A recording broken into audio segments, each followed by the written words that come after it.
You've seen it play out this week. It's the ongoing standoff between educators and the school board in Nelson County over the planned merger of two high schools. There have been 2 days of protests and walkouts this week. Well, today, WHS 11 News headed right back to Nelson County today, where we've been covering this story all week. The school buses are parked and the classrooms are silent on this Friday. WHS 11's Ian Hardwitt is talking with a former Nelson County School Board member about this chaotic week. The last time students were here at Thomas Nelson High, they staged a walkout. That was on Wednesday. They were off school Thursday too. The entire district out on Friday as well because of call-outs from teachers and bus drivers.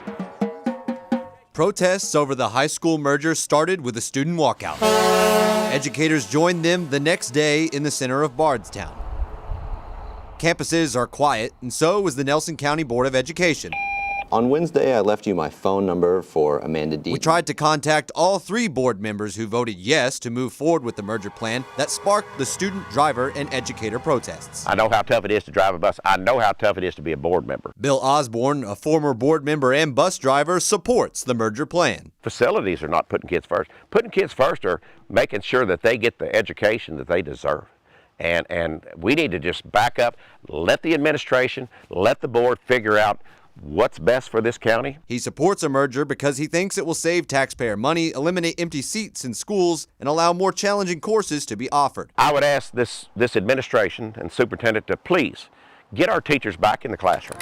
Superintendent Wes Bradley and district spokespersons ignored our requests for comment too. Holly Smith, an educator at Thomas Nelson High, showed her support for Bradley at Thursday's protest. I think the superintendent wants to do what is in the best interest of all students in our district.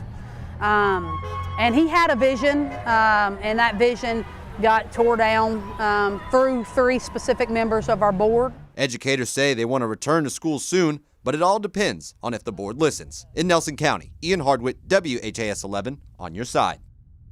Also, another new development today. Tony Tatman with the Kentucky Department of Education says in a statement to WHAS 11 News that they are, quote, in contact with the superintendent, Wes Bradley, in Nelson County to encourage both he and his school board to work together towards getting students and staff back to school promptly.